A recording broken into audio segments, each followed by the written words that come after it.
سلام تغتاتلتي نايز مدب زخونكم كلكم أحواتنا حتن كم يكأنكم زي بحبرة أمي وزم محلالف سمناو مدب تمرت متحف قدسيو نلومون مبل عسرت حدا متنعتي كان متحف قدس بزعبا فقري أملاخن فتحنينا كنرئي بعد نلومون سانا زلو باستر روبيلن هنو كنيو بسم أقلقلوت حبرة أمي واتن بسم تغتاتلتي نايز مدب زن كا قاعد حن متاكم دقيمنا بخمز أقلقلوت كنرخب تسقى أملاخ سلزبس حالنا خان أملاخنا أزينا نمسكنو بار أقلقلوتنا أرمي جمارنا تلوت كنقبرينا مو نتسلي جابير أملاخنا نمسكنا كالنا سلهولو فعال النتكا فأرخان حديث كان تسقى أزينا نمسكنا كالنا بهيوت بتعنا كنت أنح فأدكا سلزخونة تمسكن هجها وأملاخ نهب كدمي خاريمنا لنا مو كل انتنانا نسخاخ تقواد أرو من بس كدوسا ما أكلنا كركب نقدمك كالنا نزي سمعو استخباركم نعناون እግዚአብሔር ንስኻ ክትሓልፈና ንጽልሎና ሓጢኣት በደልና ሁሉ ይቕረበለልና ክብሪ ሁሉ ንዓኻ ይኹን ዝኹሉ ንጽሊ ብጎይታ ኢየሱስ ክርስቶስ ሽም ኣሜን አሜን። ሕራይ እምበር ንሎሚ ንሪኦ ኣርእስቲ ካብዚ ንላዕሊ እንታይ ኮን ምገበርኩ ዝብል እዩ መእተዊ ጥቕስና ድማ ኣብ ወንጌል ዮሃንስ ምዕራፍ 18 ፍቕዲ 37 እዩ ከምዚ ኸ ይብል ጲላጦስ ድማ እምበኣርስኸ ንስኻ ንጉስ ኢኻ በሎ ኢየሱስ ከዓ ንጉስ ምዃነይሲ ንስኻ እኳ ትብል ኣለኻ ኣነ ንሓቂ ክምስክር ምእንቲ እዚ ተወለድኩ ምእንቲ እዚ እውን እየ ናብ ዓለም ዝመጻኩ ካብ ሓቂ ዝኾነ ኩሉ ከዓ ድምፀይ ይሰምዕ እዩ ኢሉ መለሰሉ እያ ትብል እምበር ብዙሓት ሰባት ንኣምላኽ በቲ ኣብዚ ምድሪ ዝምከርዎን ዝርእይዎን ይጸልእዎ ወይ ከዓ ከም ኣምላኽ ኣይርእይዎን ንኣብነት ኣብ እዋን ሽግር ኣበይ ደኣ ኣሎ ኣምላኽ ኢሎም ይሓቱ ከምኡውን ኣምላኽ ሰናይ ተኾይኑ ደኣ ክንዲ ዝኣክል ክፍኣት ከመይ ኢሉ ይኸውን ይብሉ ነዚ ከም ዝመሰለ ጉዳይ ኣብ ምፍታሕ ዓብ ተራ ዝፃወት እቲ ኣድማሳዊ ቅልስ እዩ ይኹን እምበር ብዙሓት ሕቶታት ከይተመለሱ ይተርፉ እዮም ኩሎም እቶም መልሲ ንምርካብ እንገብሮም ፈተነታት ምዘይዕግቡና ኣብ መስቀል ናብ ኢየሱስ ንጠምት እሞ ኣምላኽ ዋላ እውን ምዞም ኩሎም ኣብዚ እዋን ዘይተመለሱ ሕቶታትና ዝእመን ምዃኑ ክንርኢ ንኽእል ኢና እምበኣር ንሎሚ እንሪኦ ነዚ ኣቐዲምና ዝረኣናዮ ፅሑፍ እዩ እሞ ንዑ ምርክስ ብምግባር ነቲ ዝተዳለወልና መዘራርብ ሕቶታት ክንከይድ ኢና እሞ ክርስቶስ ሰዓሪ ዝብል ኣርእስቲ ኣለና ስለዚ ክርስቶስ ባዕሉ ገዛእ እዚ ዓለም እዚኣ ኢሉ ዝፅውዕ ፀላኢ ኣብ ስራሕ እኳ እንተሃለወ እቲ ሓቀኛ ንጉስ ኣድማስ ግን የሱስ ክርስቶስ እዩ ኢየሱስ ንዓና ዓወት ይዕወተልና ብኡ ድማ ዋላ ኣብ ማእከል ፀበባን መከራን ዓወት ክህልወና ይኽእል ወይ ከዓ ይገብር ብርግጥ ስራሕ ክርስቶስ ኣብ ነፍሲ ወከፍ ዙርያ ንፀላኢ ይቃወሞ ወይ ከዓ ፍሹል ይገብሮ ቃል ኣምላኽ ብዛዕባ ዲያብሎስ መን ምዃኑ ብዙሕ ነገራት ይነግረና እዩ ብዙሕ ጥቕስታት ከነምፅእ ንኽእል ኢና ንሕጂ እንሪኦ ግን ኣብ ወንጌል ዮሃንስ ምዕራፍ 18 ፍቕዲ 37 እሞ ነንብብ እቲ ዘለና ሕቶታት ከዓ ብኡ ቢልና ክንዘራርበሉ ምእንቲ ስለዚ ወንጌል ዮሃንስ ምዕራፍ 18 37 ከነንብብ ኢና كأنه حوي أنببلنا شو أنا تحت تخن كيد. አራይ ወንጌል ዮሐንስ ምዕራፍ 18 ፍቕዲ 37 ከምዚ ይንበብ ጲላጦስ ድማ እምበኣርስከ ንስኻ ንጉስ ኢኻ በሎ ኢየሱስ ከዓ ንጉስ ምዃነይሲ ንስኻ እኳ ትብል ኣለኻ ኣነ ንሓቂ ክምስክር ምእንቲ እዚ ተወለድኩ ምእንቲ እዚ እውን እየ ናብ ዓለም ዝመጻእኩ ካብ ሓቂ ዝኾነ ሁሉ ከዓ ድምፀይ ይሰምዕ እዩ ኢሉ መለሰሉ ሕራይ እምበር ዛዛ እንታ እዚኣ ወይ ካዛ ክርስቶስ ምስ ጲላጦስ ተዘራረቦ ዘረባ ሰሚዕና ኣለና ስለዚ እዛ ጥቕሲ እዚኣ ክርስቶስ ነቲ ናይ ትምህርቲ ስሕተት ፀላኢ ንምሻል ዝሰርሖ ስራሕ እንታይ ትነግረና ኢየሱስ ንጉስ እዩ ክብል ከሎኸ እንታይ ማለት እዩ ጲላጦስ ክዛረብ ከሎ ማለት እዩ ሞ ረብሓ ወይ ናባኻ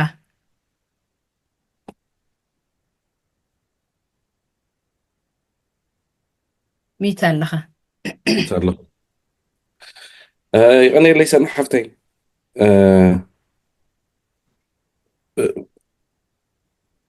متشم زناي مودعتها كزيات ناي كريستوس بتعمل ديو بسقاي استملأ እንደገና እውን ብጣዕሚ እቲ ክርስቶስ ዝሓልፎ ዝነበራት ነገራት ምሉእ ኣዝዩ ከዓ መሳጣይ እዩ ማለት ኣምላኽ ክነሱ ጎይታ ክነሱ ግን እስካዕ ክንዲዚ ኮይኑ ምሕላፉ እቲ ናይ መወዳእታ እተን ሕማማት ንብለን ማለት እዩ እተን ስቃይ ናይ ክርስቶስ ኢየሱስ ከበድቲ እየን ሕጂ ካብኡ ሓደ እዚ ኣብ ቅድሚ ጲላጦስ እንድዩ ቀሪቡ ዘሎ ዳሕራይ ንጉሴ ኢሉ ኣሎ እዩ እዚኣ እንታይ እንድሕልና ኣብ ትሕቲ ሮም እንድዮም ነይሮም ኣይሁድ በቲ እዋንቲ ስለዚ ንጉስ መን እዩ ቂሮስ እዩ እዚኣ ፖለቲካዊ ዝኾነ ነገር እውን ኣለዋ ሓቂ ንክርስቶስ በዚ ጌርካ ንምጥቃዕ እንድዩ ግን ክርስቶስ ግን ከምዚ ናይ ሓደ ሃፅያዊ ዝኾነ ከምዚ ኢምፓየር ዲና ክንብሎ ናቱ ዓይነት ንጉስ ከይኮነስ ናይ ኣድማስ ናይዚ ዩኒቨርስ ንብሎ ንጉስ እዩ ማለት ቀዳማይ ነገር ዮሃንስ በዓሉ ክነግረና ከሎስ በመጀመርታ ቃል ነበረ ቃል ምስ እግዚአብሔር ነበረ ቃል ከዓኒ እግዚአብሔር ነበረ ካብቲ ዝኾነ ዘበለ ኩሉ ወይ ከዓ ካብቲ ዝተፈጥረ ፍጥረት ዝበሃል ነገር ብዘይ ብኡ ዝተፈጥረ የለን ኩሉ ብኡ ኮነ እዩ ዝብለና ስለዚ ፈጣሪ እውንኖ እዩ ኣብ ሰማይን ኣብ ምድርን ከዓ ስልጣን ናይ መን እዩ ናቱ እዩ ወናኒ እዩ እዚ ንጉስ ዝብል ኮንሰፕት ወይ ከዓ ሓሳብ ክንሪኦ ከለና ኩሉ ማለት ንብረት ማለት እኮ እቲ ኢምፓየር ሙሉእ ናቱ እዩ ናይ ብሓቂ እንድሕር ኮይንካ ሰባት ንጉስ ይገብሩ ይፈጥሩ የብሉ ግን ናይ ብሓቂ ግን እቲ ሃገር ኣይውንንዎን እዮም ማለት እቲ ህዝቢ እውን ኣይውንንዎን እዮም ኣይፈጠሩዎን ኣይበለውን ግን በቲ እዋን እቲ በታ ስልጣን እቲኣ ዘላቶም እዋን እንታይ እዮም ዝገብሩ እንድሕርና ሸዓ ግን በታ ትህቦም ስልጣን ብዙሕ ንጉስ ዝወሃብ ስልጣን ብጣዕሚ ፍሉይ እዩ ኣይዘወይ ንጉስ ከም ሓደ ወይ ፕሬዚደንት ይኮነን ወይ ከም ሓደ ቀዳማይ ሚኒስተር ገለ ምታት ኣይኮነን ንጉስ እንታይ እሞ ማለት ዋና ዝውንን ነቲ ሃገር እኮ ኢልና ኢና ንሓስቦ ስለዚ በዚ ናይ ብሓቂ ንግስነት ዝግብኦ መን እዩ እንድሕር ጎይታ እዩ ንምንታይ ምድርን ምልኣትን ብምሉእ ናቱ ስለ ዝኾነ ማለት እዩ ደቂ ሰባት ዝፈጠረ ንሱ ስለ ዝኾነ ዝርአን ዘይርአን ዝፈጠረ ንሱ ስለ ዝኾነ ዳሕራይ ከዓኒ እንደገና ካብቶም ንሱ ዝፈጠሮም ፍጥረታት ዓሚፆም ዓለም ዝነበሩ ነታ ናቶም ምድሪ ብሓደ ራስ ዝተዋሃበቶም ምድሪ መሬት ትበሃል ማለት እዩ ፕላኔት يحلفهم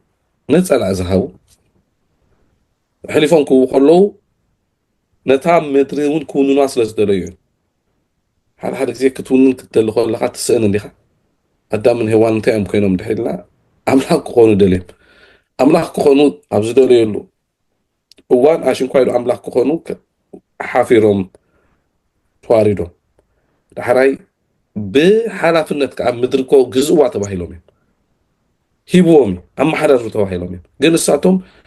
ክውንንዋ ኣብ ዝደለየሉ እዋን ደፊኦም ዳሕራይ ከዓ ካልእ በዓል ዋና ከዓ መፂ ዘይፈጠራ ዘይበላሲ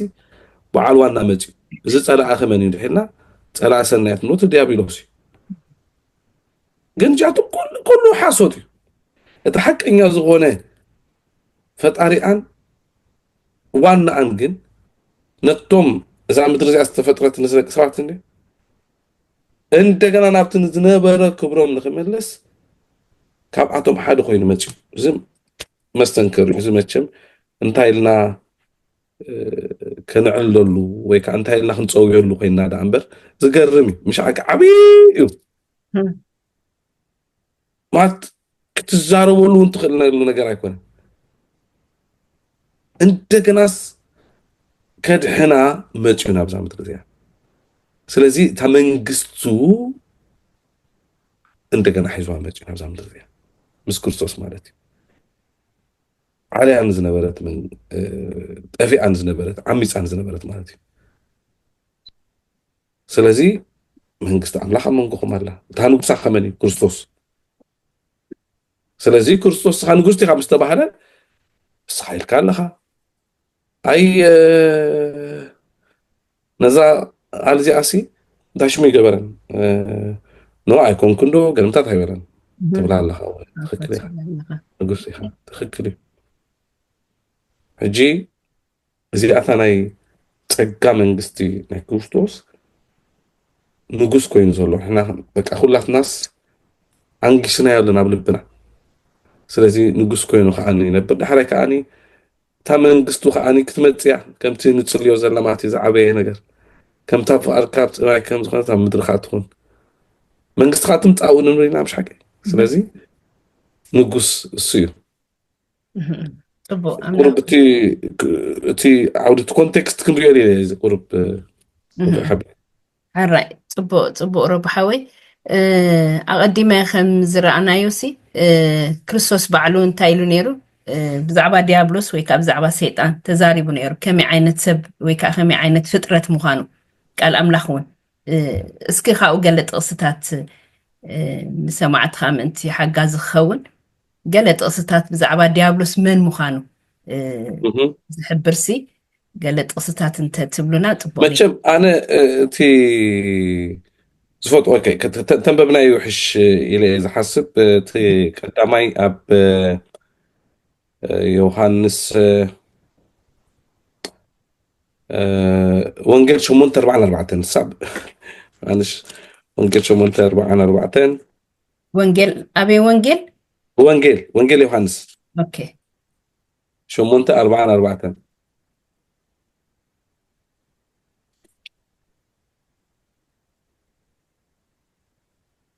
ኦኬ ንስኻትኩም ካብቲ ኣቦኹም ዲያብሎስ ኢኹም ትምነትቲ ኣቦኹም ክትገብሩ ኢኹም እውን እትደልዩ ዘለኹም ንሱ ካብ መጀመርታ እታሊ ነፍሲ እዩ ሓቂ ኣብኡ ስለዘይልቦን ኣብ ሓቂ ኣይፀንዕን እዩ እዚኣታ ካልእ ትርጉም እያ በታ ሕዝቅያስ ዘለኹ ትርጉም እንታይ ትብል ፅቡቅ ኣሎ ከምኣ ትብል ከማልያ دقيق نسخاتكم كابتو أبوهم ديابلوس يخم نزون فريسا عندي زوجهم زول ما أنا أبونا إبراهيم ينا قال لهم مكو حسنا زنبور ماتي لو بسرعكم يخم أبدك إبراهيم ينات سلزبولكم دك إبراهيم نايتخون يخم سرعكم جن أبوهم من مخانيو زرعكم زولوي نسخاتكم كابتي أبوهم ديابلوس يخم تمنيت أبوهم كتكبروا يخم وين تدلي زولهم نسو كام مجمع أتعال نفسي قتل نفسه استبحل المكانات منتهي نمن يقتلوا زقتلوا له كما جمرت جميل استبحل السوق قتل نفسه تبعي زول اتا ديابلوس زقولوا له وانا بسماي حكي بسماي ده يكون بسماي كويس تبعي لوسيفر ينيرو املاحكم لوسيفر يفطيروا املاحكم في ثم الاخ يفطيروا قد نعملاح قتل تسيوس غيركم ነገር ما زي جبر صلاله كم زعين صلاله يصورنا يزبل انت خنبل كوينا ما حقات كوميز يزكبر دحراي بت كت بقى صلقي مقتال يسبحال الناس مخنات تزيو استاز دلا اخني ابي غيروا مسعريتو دا خوينا دا امبري مفتعيتو خوينا دا امبري كنرينا خاني ابتي صنحنا تحتنا تخوني اخي تي تعملنا مسكل مسترات الله حجسي نعملاخ أبي رخب كويلو أبتا نخرستوس كسكل كله مالتي ليه تتصل أوزنا برا ملو عبوتيو قتال نفس استوى هذا هنا نزيو ريوهانس 10 تخلت تشعتون كتم بلنا تخلي خين دحر لا اوكي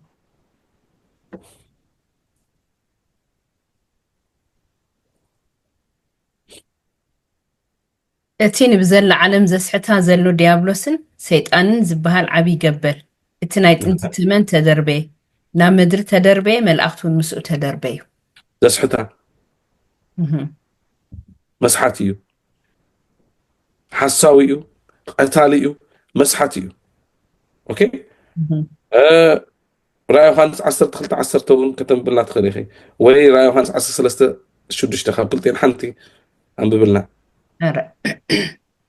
رأي يوحنس 10:3 ንምፅራፍ ኣምላኽን ንስሙን ንማሕደሩን ነቶም ኣብ ሰማይ ዝነብሩውን ክፀርፎም ኣፉ ከፈተ ክፀርፍ ሳንደር በቃ ክፀርፍ ባይዘወይ ክፃረር እውን ሰይጣን ማለት እኮ ባይዚ ተፃራሪ ማለት እዩ ከሳስ እውን እዩ ምሽ ሓቂ ክኸስስ እንዲዝዋል ክፃረፍ ክኸስስ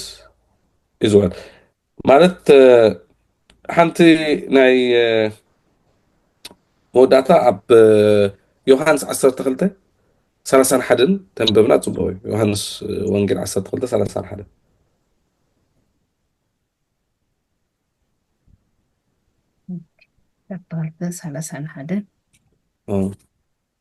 ፍርዲ ዝዓለም እዚኣ ሕጂ በፅሐ ገዛእ ዝዓለም እዚኣ ሕጂ ንወፃኢ ክድርበ እዩ ገዛእ ዝዓለም እዚኣ ተባሂሉ ሕጂ ናይ ክርስቶስ ከም ገዛእ ዘቕርቦ ዘሎ ሲ በቃ ክለይ ምን ዝገብር ናይ ሓሶት እዩ ናይ ሓቂ ነዛ ምድሪ ኮነ ነዚ ሁሉ ዓለም ዘሎ ሙሉ ዝገዝእ ኣምላኽ እዩ እዚ ኒስትሮን ኣብ ዝፋን እዩ ዘሎ ግን ንሕና እቲናዮ ሰይጣን ስለዚ ይዕገርግር ኣሎ እዚ ምድሪ እዚ ግን ኣደ ኤንድ ኩሉ ግዜ ግን ታፍቃድ እግዚኣብሔር ኣምላኽ ኣትፍፀም ከም ደስ ዝበሎ ከይድ ክገብር ኣይክእልን ይዕገርግር እዩ ግን ግዜኡ ኣመወዳእታ ከዓኒ ክጠፍ እዩ ጎይታ ኢየሱስ ክርስቶስ ዝመፀሉ ዕላማ ከዓ ንምንታይ እንድሕሪልና 18:30 እዛ ኣብኡ ከለኸ ዮሃንስ ወንጌል 18:37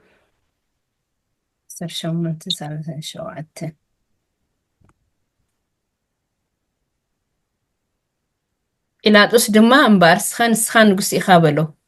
ኢየሱስ ከዓ ንጉስ ምዃነይሲ ንስኻ እኳ ትብል ኣለኻ ኣነ ንሓቂ ክምስክር ምእንቲ ዝተወለድኩ ምእንቲ ዝውን እየ ናብ ዓለም ዝመጻኩ ካብ ሓቂ ዝኾነ ኩሉኻ ድምፀይ ይሰምዕ እዩ ኢሉ መለሰሉ ነቲ ሰይጣን ሓሳቡ ካብ ተባሃለ ካብ ቀደሙ ተፃራፈ ካብ ተባሃለ ተቃወመ ካብ ተባሃለ በቃ ሓሶቱ ነቲ መሰረቱ ዋላ ዘይናቱ ናተይ እዩ ዝብል ንገዛእ ርሱ ከም ንጉስ ኮይና ገይሩ ዘቕርብ ዘሎ ሕጂ ነዚ ከፍሽል ጎይታ ኢየሱስ ክርስቶስ መፅኡ ሓቂ ኮይኑ ይመፅኡ ሓቂ ኸና ምንታይ ብፍላይ ካብ ኩሉ ኻኒ ሰይጣን ምስ ናይ ኣምላኽ ባህሪ እዩ ኣብ ኣይ ታርጌት ገይሩ ዘሎ ንኣምላኽ ብካልእ መገዲ እዩ ዝስእሎ ዘሎ ከምዚ ኣምላኽ ጨካን ምዃኑ ኣምላኽ ዘይግደስ ምዃኑ ኣምላኽ ከም ዘይኮነ እንዳገበረ ኣብቲ ባህሪ እግዚኣብሔር ኣምላኽ ኣብኡ ይተኪሉ ዝሰርሕ ሓሶቱ እዩ ዝዳህል ማለት እዩ ስለዚ ኣምላኽ ምን መስል ክገልፅ ጎይታ ክርስቶስ መፂ ማለት እዩ ኣነን ኣምላኽን ሓደ ኢና ኢሉ በዚኣ ከዓ ንፍሲልዎ ኣፍሽልዎ ማለት እዩ ኣብ መወዳእታ ካብ መስቀል ከዓ ፈሽሉ እሱ ክንዶ ኢና ሕራይ ፅቡቅ ረብሓዊ ኣምላኽ ባርኽካ ሕራይ ከምዚ ክንሪኦ ዝፀናሕና መፅሓፍ ቅዱስ ሰይጣን ቀንዲ መታለሊ ኣፀላሚ ከሳሲ መንዚዑ ገዛእ ዝዓለም ዝኾነ እዩ ቃል ኣምላኽ ከምኡ ክብለና ፀኒሑ ኢየሱስ ግን ብኩሉ መዳይ ኣብ ልዕሊ ሰይጣን ከም ዝሰዓረ ከዓ ቃል ኣምላኽ ይነግረና ስለዚ ኣብ መወዳእታ ሰይጣን ዝገብሮ ብዘየገድስ ድሮ ዝተሰዓረ ፀላእ ምዃኑ ቃል ኣምላኽ ነጊሩና ኣሎ እሞ ኣብቲ ዓብ ቅልስ ኣይናይ ወገን ከም ዝዕወት ንፈልጥ ኢና መዓልታዊ ምርጫታትና ኣብ መወዳእታ ኣበይናይ ወገን ከም ንውድእ ብኸመይ ይፀልዎ ኣብዚ ሕጂ እዋን እውን እንተኾነ ምስቲ ዝሰዓረ ወገን ከም ዘለናሲ ብኸመይ ከነረጋግፅ ንኽእል ምናልባት ጥቕስታት ካብ መፅሓፍ ቅዱስ ኣሰኒና ነዛ ሕቶ እዚኣ ክንምልሳ ንኽእል ኢና እሞ ሄና ሓወይ ናባኻ እስኪ ኦኬ ta ትምህርት ሰንበት ኣብ እንታይ ሽማ ይሓስኮን በርም እዚ ዝኸይድ ጥቕስታቱን ኣብሎ መስለና I think ሮሜ ቀፅሉ ደሎ ድዩ ብጀካ ዮሃንስ ግን ብሓፈሻ ካብዚ ዝበልናዮን ተበጊስና ነዚ ታት ዘብርህ ነገራት ንረክብ ኢና ኮይኑ ይስምዓኒ ሕጂ መጀመርታ ምስታ ናይ ቀዳመይቲ ኣተሓሒዘ ክምልሳ ነዛ ሕቶ ደስ ዝበለኒ ነገር ኢየሱስ ነቲ ሕቶት ምስ ሓተትዎ ዝመለሳ መልሲ ኣብ ፍቅዲ 36 ኣላ ኣብ ናይ ዮሃንስ 18 ሲ ኢየሱስ ከዓ መንግስተይ ካብዚ ዓለም እዚ ኣይኮነትን መንግስተይ ካብዛ ዓለም እዚኣ እንተትኸውንሲ ብአይሁድ ከይተሓስ ገላወይ ምትዋግኡለይ ነይሮም ኢሉ ስለዚ ኣብ መንጎይን ኣብ መንጎኻን ኣነ ንጉስ ኮይነ ናትካ ተፈኻኻሪ ክኸውን ኢሎም ደቕርቦ ዘለው እዚ ትክክለኛ ኣይኮነን ናተይ መንግስተይ ናይ ሰማይ እንተ ብዛዕባ እቲ ንጉስ ኢኻ ትብሎ ዘለኻ እንድሕር ኮይኑ ግን መንግስተይ ካብዚ ዘይምዃና ተዘይኮይኑ ንጉስ ምዃነይ ንስኻ እውን ትምስክር ኣለኻ ዝበላ ዘረባ ነይራ እሞ ንሳ ስለ ዝመሰጠትኒ ምዝሓዊሰ ክብላ ድሓሰብኩ ብዛዕባ እቲ ኣበቕልስ ሰይጣን ሕጂ ብናይ ሰብ ብናይ ዓቕሚ ሰብ ምብዛሕ ዝልወጥ ውፅኢት የለን ሕጂ ከምታ ቀዲሙ ዝተጠቐሰሲ እታ ውግእ ኣብ መስቀል ተደምዲማ ሕጂ ነቲ ዓስቢ መን ፍቓደኛ ኮይኑ ክወስድ ናብ ኣምላኽ ይመጽ እዩ እቲ ሕቶ እቲ ዋጋ ስለ ዝተኸፍለሲ ናይቲ ዝተኸፍለ ዋጋ ቅብሊት ማለት እዩ ቅብሊት ተቐቢሉሲ ናይ እምነት ቅብሊት ተቐቢሉ ናብ ኣምላኽ ክመጽእ ዝደሊ ሰብ ናይ ፍቓደኛነት ሕቶ እንተዘይኮይኑ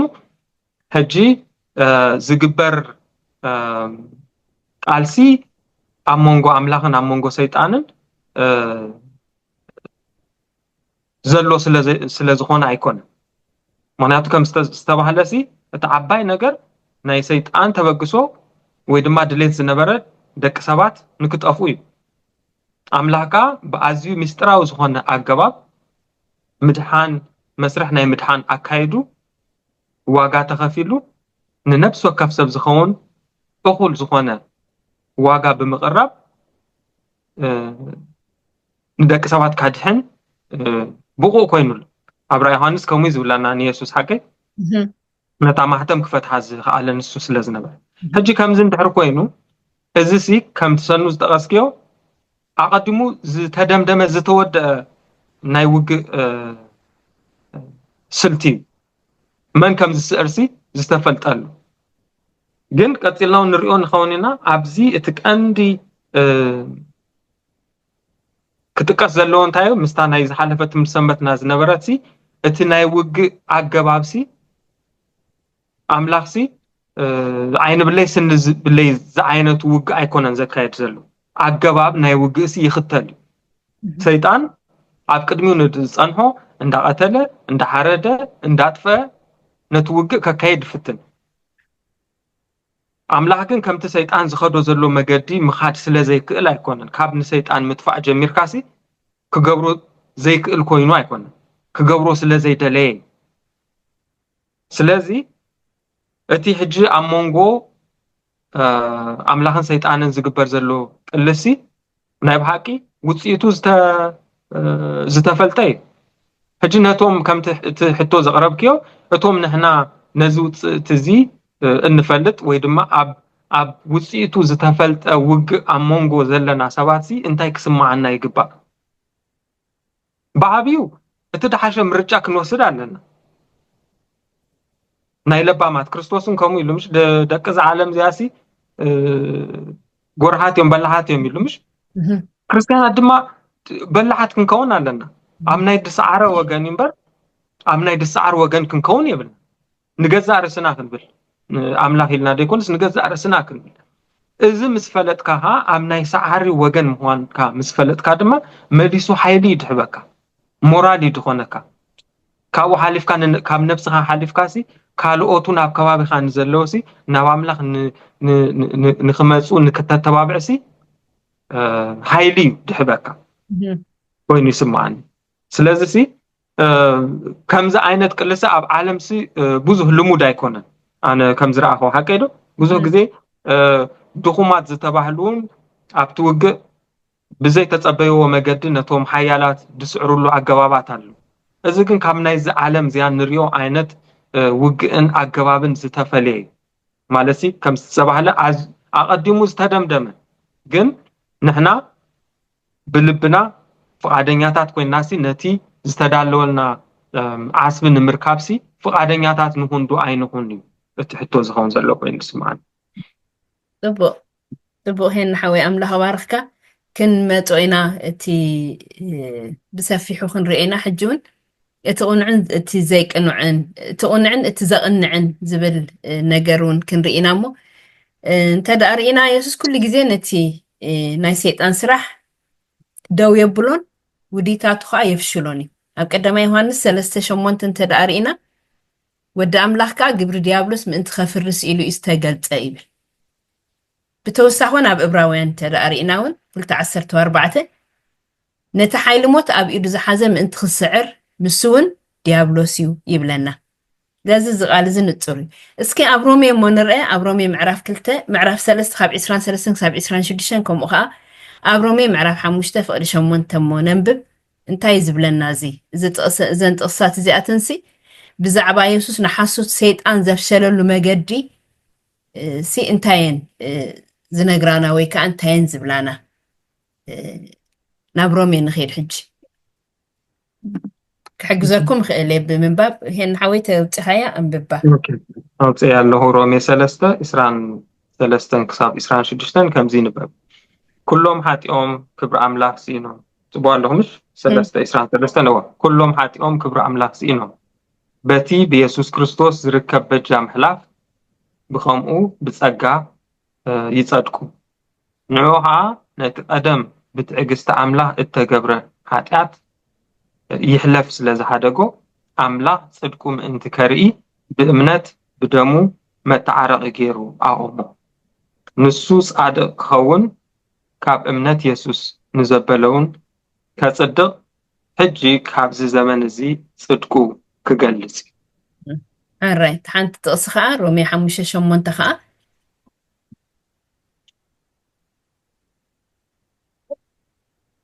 حموشة شمون تخا همزة النباب جناها نحنا جناها عن كلنا كريستوس أب كندانا مويتيمو أملاح نتفقرو نعنا بزي يرئي علو alright بار اسكنتين زبلانا زلوا زنت قصات زي أتنس بزعبا يسوس نتناي سيد أن حسوت زفشللو مجدي سي بيناي مجدي أفشلوه نقطر تي بمسكل يسمى حفتي وانا تي مسكل زقلتو عبق عنكو على لغندي حجي سيد عن مزحتو زي زقلتو له زنبره حاسوتو انتا ينيرو انتحيلنا عملاح كم زجكان مخانو كم زي قدس مخانو ينيرو حجي كن ما مسكل وعلو كرأ خلو مركبنا وسيدو كرأ خلو بقى عملاح فقر مخانو يزري قلت سلازي حاسوت سيطان بعدو خينو مالتي ጥራይ ተሪፉ ማለት እዩ እንደገና ከዓ ክብሪ ናሲና ነርና ትዕዳና ዘይክፈል ነይሩ ስለዚ ዝዕዳና ከዓ ብምኽፋል እንደገና ናብ ክብሪ ክመልሰና ከሎ በዚ ንሰይጣን ተረቲዑ ማለት እዩ በይኑ ተሪፉ ማለት እዩ ሓይሊ ከም ዘይብሉ ተገሊጹ ማለት እዩ ስለዚ እግዚአብሔር ጻድቅ ምዃኑ መስቀል አርኢና እዩ ንምንታይ ንክርስቶስ ቀጽዕዎ እዩ ስኔና ፍቅሪ ምዃኑ ከዓኒ አርኢና እዩ ንወዱ ሂብና እዩ ስለታ ጽድቅን እታ ፍቅርንሲ ኣብ ዓይና ንሪእን ስለዚ ሰይጣን ሓሶቱ ብምሉኡ ፈሺሉ ማለት እዩ እዚኣ ክብል ዝኽእል እንታይ ክርስቶስ ኣብ ክንዳና ሞይቱ እንዳተባሃለ መስቀል እያ ኣፍሽላቶ ነቲ ሓሶት ናይ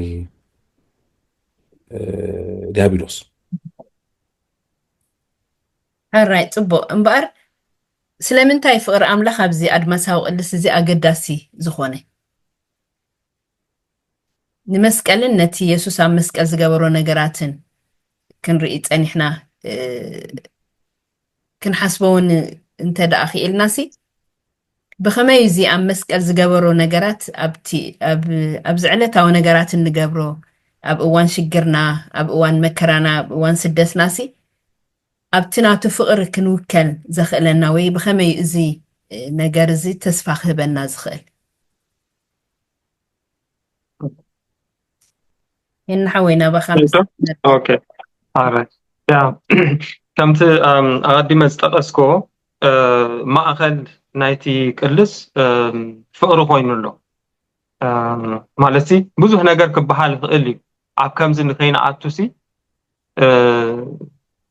ኣቐዲሙ ብናይ ሰብ ኣእምሮ ክሕሰብ ከሎሲ ክግበር ዝከኣል ዝነበረ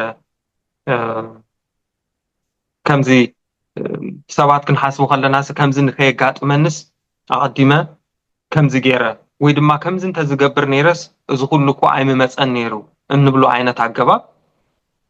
ብናይ ሰብ ኣእምሮ ኣብ ናይ መደብ ኣምላኽ እንተንኣቱ ነርና ብዙሕ ነገራት ክጥቀስ ይከኣል እዩ ሰይጣንሲ ካብ ሰማይ ተባሪሩ ናብ ምድሪ ክድርበ ከሎ እዚ ኩሉ ነገር ኣምላኽ ደይፈልጦ ኮይኑ ይኮነን ብኸመይ ኣገባብ ናብ ኣዳምን ዮሃንን መፅእ ከም ዝኾነ ብድሕሪኡ እዚ ኩሉ መሰናኽላት ንምድሓን መስርሕ ናይ ኣምላኽ ንምስንኻል ዝገበሩ ዘይፈልጦ ኮይኑ ይኮነን ግን እቲ ፍቅሪ ኣምላኽ ኣብ ደቂ ሰባት ዘለዎ ኣምላኽ ትዕግስቱ ከርኢ ዓቕሉ ንከርኢ ገይሩሎ ምናልባት እዚ ነገር ተተሓሒዙ ስለ ዝኸይድ ኣብ ናይ ዝቅፅል ትምህርትና እውን ስለ ንኣትዎ እምበር ብናይ ደቂ ሰባት ኣተሓሳስባ እንድሕር ርኢናዮሲ ብዙሕ ማዕረፍና ኣሉ ኣብ ከምዚ ዓይነት ሽግር ኣይመወደቕናን ኣምላኽ ከምዚ እንተዝገብር ነይሩ ክበሃል ዝከኣል ነገራት ክግበሩ ዝከኣሉ ነገራት ኢልና ንሓስቦምሲ ብዙሕ ነገራት ክህሉ ይኽእሉ እዮም ግን እቲ ናይ ኣምላኽ ኣሰራርሓ ፍቅሩ ማእኸሉ ስለ ዝገበረ እሞ ከዓ ካብ እቲ ሓቀኛ ባህሪ ናይ ኣምላኽ ዝምንጩ ፍቅሪ ስለ ዝኾነ ኣንጻር ባህርያቱ ክኸይድ ስለ ዘይደሊ እግዚኣብሔር እዚ ከዓ እንታይ እዩ ደቂ ሰባት ፈትዮም ደልዮም መታን ክንግዝኦ ሓቀኛ ምስሊ ናይ ሰይጣን ድማ መታን ክግለጽ እግዚኣብሔር ብዓቕሊ ነዚ ነገር ዝክሓልፍ ተገዲዱ እዚ ነገር እዚ ድማ ንደቂ ሰባት ጥራይ ኣይኮነን ዋጋ ክፍሉና ንኣምላኹን ብወዱ ኣቢሉ ክርስቶስን በዓሉ ብሂወቱ ብምሃብ ዋጋ የኽፍል እዚ መርኣይ ናይ ፍቅሪ ሓልዮት እዩ እምበር ክርስቶስን ኣምላኽን ነፍሶም ጥራይ ዝፈቱ ኣብቲ ደቂ ሰባት ዝበሃሉ ፍቅሪ እንተዘይህልዎም ነይሩ ካልእ ብዙሕ ነገራት ምተገብረ ነይሩ ግን ኣምላኽ መንግስቱሲ ብፍቅሪ ዝቆመት እያ ወይ ድማ ብፍቅሪ ዝተሃንፀት እያ ሎሚ ምስ ኣምላኽ ተሪፎም ዘለው ካብቶም ሽዑ ተሳዒሮም ዝተደርበዩ መላእኽቲ ሎሚ ተሪፎም ዘለው ብፍቃዶም ንኣምላኽ ዘምልኹ እዮም ብፍቅሪ ንኣምላኽ ዘምልኹ እዮም ፈሪሖም ተገዲዶም ኣይኮነን ምርጫ ገይሮም ሕጂ ድማ እዚ ኩሉ መስርሕ ንኸዶ ዘለና ናይ ደቂ ሰባት ሂወትሲ እንታይ ከሪአና ግባእ ኢልና እንድሕር ሓሲብና ብዙሕ ነገራት የሕልፈና ኸውን ኣብ መወዳእታ ግን ክንመፁ ኢና ናይ ኣምላኽ እንታይነት ትገልጽ እዩ ካብ ኩሉ ዝዓብኻ ፈቃር ኣምላኽ ምዃኑ ዝግለጸሉ ማለት እዩ ንሱ ንባዕሉሲ ዋጋ ንክኸፍልሲ ፈቃደኛ ዝኾነሉ ካብዚ ዝዓቢ ኣገባብ ቃልሲ ዘሎ ኮይኑ ኣይስማዕኒ ሓስቦ ኣሎ ፅቡቅ ኣምላኽ ባርኽኩም ምናልባት ንዛ ዝሓትትናያ ሕቶ ምስ ኣብቲ ከይድ ኢለ ዝገመትኩ ኣብ ራእይ ዮሃንስ ምዕራፍ 12 እንተዳ ኣንቢብና ካብ 10 ክሳብ 12 ምናልባት ከምቲ ዝበልኩሞ ሓጋዝ ዝኸውን ይኽእል እዩ እሳሞነ ምብባ ድሓር ናብቲ ዝቕፅል ክንከይድ ኢና ራእይ ዮሃንስ 12 ካብ 10 ክሳብ ኣብ ሰማይ ከዓ ዓው ዝበለ ድምፂ ሕጂ ምድሓንን ሓይልን መንግስትን ናይ ኣምላኽና ኮይኑ እዩ ስልጣን ከዓ ናይቲ መሲሑ ኮይኑ እዩ ከመይ እቲ ለይትን መዓልትን ኣብ ቅድሚ ኣምላኽና ዝኸሶም ዝነበረ ከሳሲ ኣሕዋትና ተደርቢ እዩ ሳላ ደም ትገንሸልን ሳላቲ ዝሰበኽዎ ኣልሓቅን ድማ ሰዓርዎ ንህይወቶም ከየናሕሰዩ ክሳዕ ሞት በፅሑ 12 ኦኬ ስለዚ ኣቱም ሰማያትን ኣቱም ኣባታቶም እትነብሩን ተሓጎሱ ምድርን ባሕርን ግና ዲያብሎስ ቁሩብ ዘመን ከም ዘለዎ ፈሊጡ ብብርቱዕ ቁጣዓ ኣባኻትኩም ወሪዱ ኣሎ እሞ ወይልኹም ክብል ከሎ ሰማዕኩ ካብዚ ዝበለ ተስፋ የለን እቲ ዝበለፀ ተስፋ ንክርስቲያናት ከበርትዕን ክሓይልን ዝኽእል እዚ ጥቕሲ እዚ እዩ እሞ ክንቅፅል ኢና እስኪ ኣብ ትንቢት ኢሳያስ ምዕራፍ 5 ካብ 1-4 ዘሎ ጥቕሲ ነንብብ እሞ ኣብኡ ከንታይ ዓይነት ማለት እንታይ ዛንታ ኢና ኣብኡ ንርኢ ኢሳያስ ብዛዕባ መን እዩ ብዛዕባ እንታይ እዩ ኣብኡ ተዛሪቡ ዝብል ኣብኡ ክንርኢ ኢና እሞ ኢሳያስ 5 ካብ 1-4 ዘሎ ጥቕሲ ከነንብቦ اوكي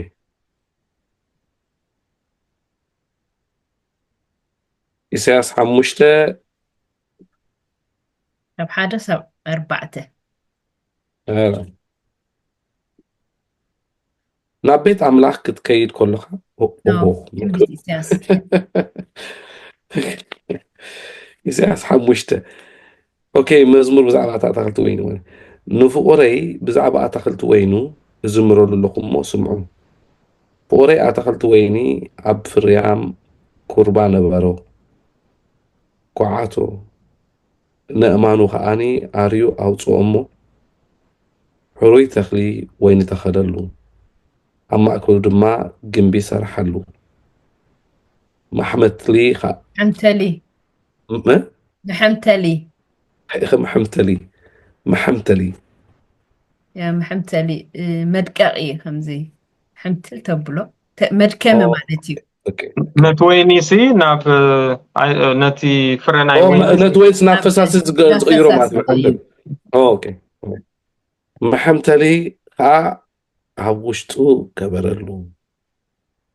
زبيب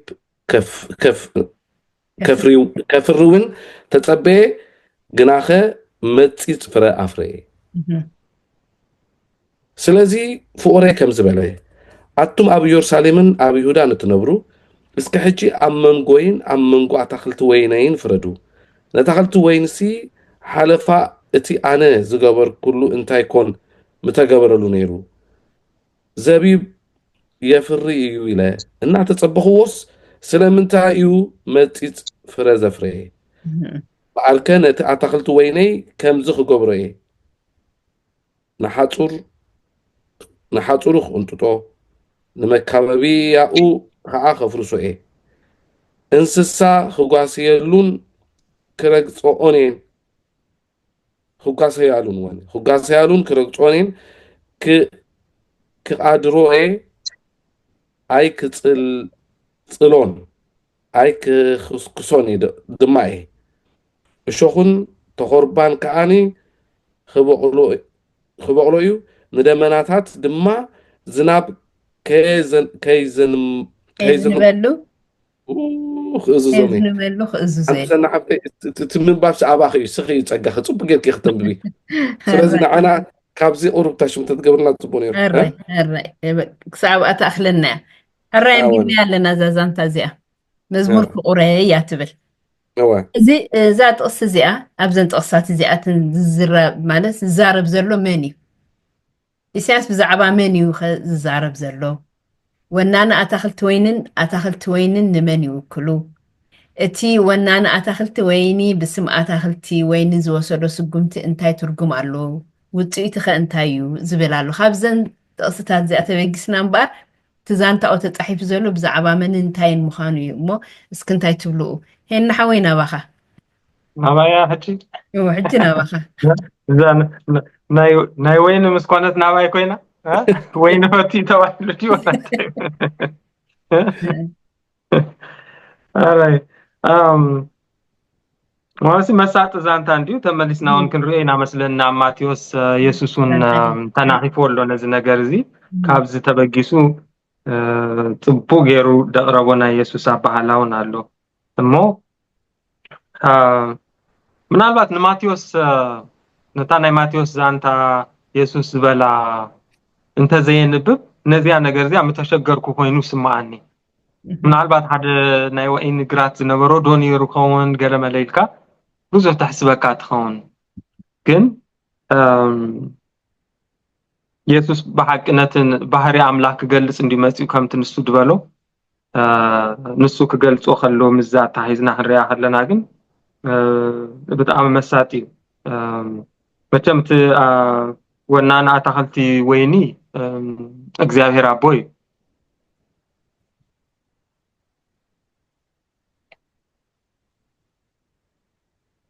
جن اتا فقر شعته لا تقابا خلا اسرائيل اتكلت ويننا اغزابير غويتا سراويتو እቲ ዝተኸሎ ተኽሊ ድማ ህዝቢ ይሁዳ እዮም ጽቡቕ ክገብሩ ተጸበዮም ኣብ ክንዱ ግና ደም ከዓው ቅኑዕ ክገብሩ ተጸበዮም ንሳቶም ግና ነዚ ህዝቢ ፍትሒ ደልዩ ከም ዘእዊ ገበርዎ ስለዚ እቲ ዋና እግዚኣብሔር እዩ ታተኽሊ መቸም ፍቃድ ከይተዋሃበኒ ከሎ ጽቡቕ ሃገርካ ጽቡቕ ሃገርካ ስለዚ ብንጹር ተቐሚጡሎ ኣምላኽሲ ብዛዕባ ደቂ ሰባት ትንቢታዊ ኣዘራረባ እዩ መቸም ማለትሲ ኣብ እስራኤላውያኑ ንሪእዎ ኣሎ ኣብ ብሉይ ኪዳን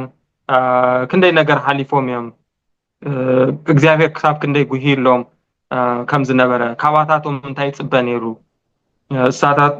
እሶምሲ ብርሃን ክኾኑ ኣብ ናይ ዝሓለፈ ትምህርቲ ሰንበት ዝተምሃርናዮ ነይሩ መስለን እስራኤልሲ ነቶም ኣብ ከባቢ ዘለዉ ህዝብታት ሙሉኦምሲ ኣብነት ክኾኑ ብርሃን ክኾኑ ተሓሲቡ ዝነበረ ንሳቶም ንባዕላቶም ከምቶም ካልኦት ኣሕዛብሲ ጣዖት ኣብ ዘምልኹሉ ደረጃዎም በፂሖም ነይሮም ኣብ ገሊኡ ጊዜያት ናይ እስራኤል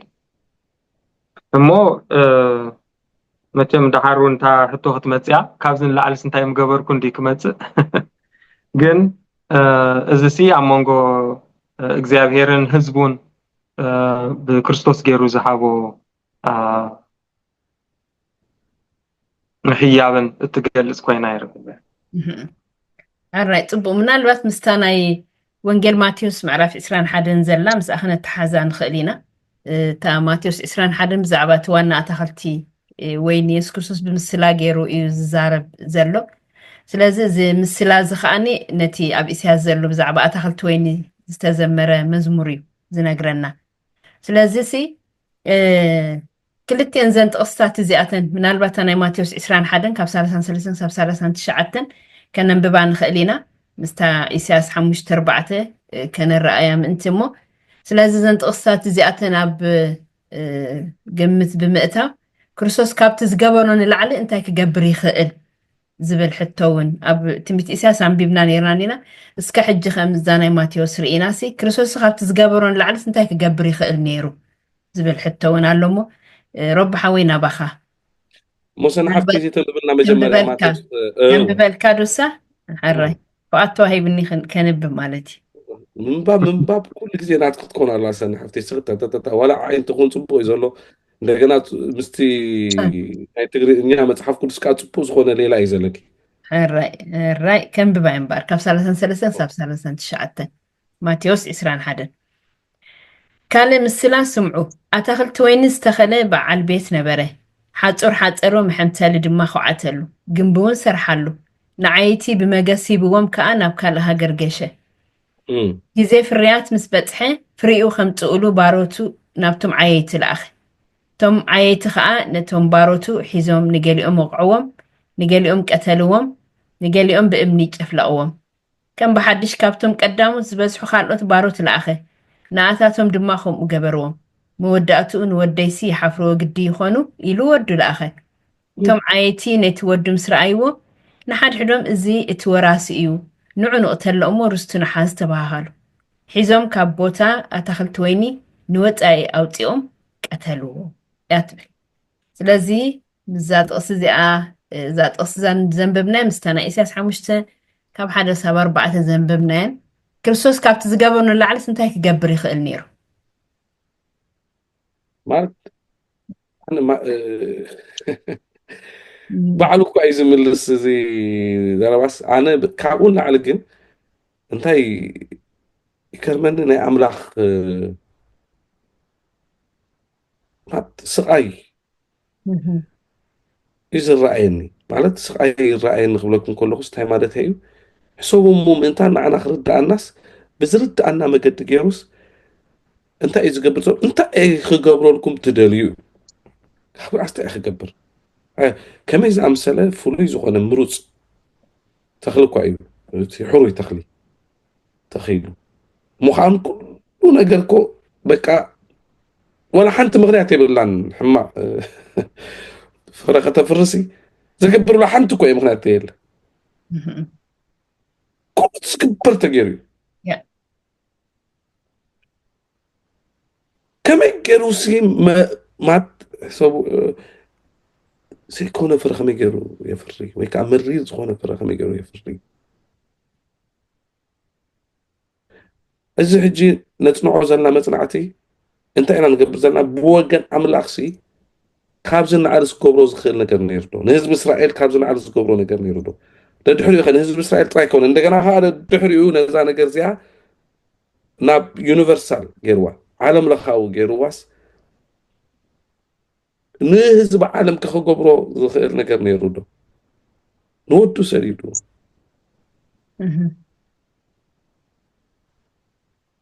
ካብዝን ንዓል እንታይ ክገብር ኣምላኽ ብወገን ኣምላኽ ዝግባእ ነገር ኩሉ ተገይሩ እዩ ዋጋ ኩሉ ተኸፊሉ እዩ ግን ሕጁን ዝጠፍእ ሰብ ብዙሕ እዩ ሕጁን እምቢ ዝብል ሰብ ብዙሕ እዩ ተኣምር እዩ ሕጁን ነዚ ነገር ዘይቅበል ሰብ ብዙሕ እዩ ሕጁን ተዓማፂ ብዙሕ እዩ ሕጁን ተኾነ ፅልኢ ኣብ ውሽጡ ኣብ ኣምላኽ ዘለዎ ፅልኢ ዘለዎ ሰብ ብዙሕ ንምንታይ ከም ዝኾነ ክዳን ግን ንኣምላኽ ዝፀልእ እቲ ካብ ኣዳማዊ ዝኾነ ባህሪ ካብ ኣምላኽ ዝሃድም ባህሪ እዩ በቃ ሕጂ ንሪኦ ዘለና እንታይ እዩ በቃ እንሲ ፅልኦምሲ ኣምላኽ የለን የብሎም የለኻን እኳ እዩ በቃ ስለዚ ብወገን ኣምላኽ እቲ ዝግበር ዘበለ ነገር እኮ ተገይሩ እዩ ኣብ ማቴዎስ እኮ ሳሓደን ዝወስኸላ ፓርት እኮ ኣምላኽ ብዝተፈላለየ መገዲ ነቢያቱ ሰዲዱ ኣይተቐበልዎን ኣይበልዎን ዳሕራይ ኣብ መወዳእታ ነቲ ወዱ ሰዲዱ ዋ እዚ ደኣ ዋና እንድዩ መፂኻ ለይዶ ኢሎም ተቐቢሎሞ ዳሕራይ ከዓኒ እቲ ዝኸፍአ ሞት ንኽሞት ገይሮም ብኣይሁድ በቲ ናትና ሕጊ እኮ እዮም ኢሎም ኣብ መስቀል ወይ ከዓ ኣብ ዕንጨይቲ ሲ ዝስቀል ርጉም እዩ ዝበሉ ብናይ ኣይሁድ ትዝተረግመ እዩ ኣብ ዕንጨይቲ ስለዚ ንሳቶም ኣይሁዳውያን ከምቲ ንሮማውያን ቶርቸር እዩ መስቀል ስቃይ እዩ ተሪኮም ብናይ ሮማዊ ዓይነት እዩ እቲ ኣዝዩ ገበን ዝገበረ ገበነኛ ሰብ እዩ በቃ ዝቕተለሉ እዩ ብናይ ኣይሁድ ግን እንጨይቲ ስኡልካ ናይ ቶርቸር ቦታ ኣይኮነን ናይ ስቃይ ቦታ ኣይኮነ ናይ ብኣምላኽ ዝተረግመ ክኾን ኣለኹም በቃ ስለዚ ጎይታ ሕሰብ ከም ካብ ኣቦኡ ዝመፀሲ ኣቦኡ ዝረገሞ ኢልና ኢና ሰኢልና እዩ ካብኡ ንላዕሊ ስለ ኣቦኡ ተሓሊቕና ስለቲ እሱ ዝሃበና ሓቂ ዲና ክንብሎ ሓቂ ዘይኮነ ሃይማኖት ኣቲናስ ንዑ ፀሊና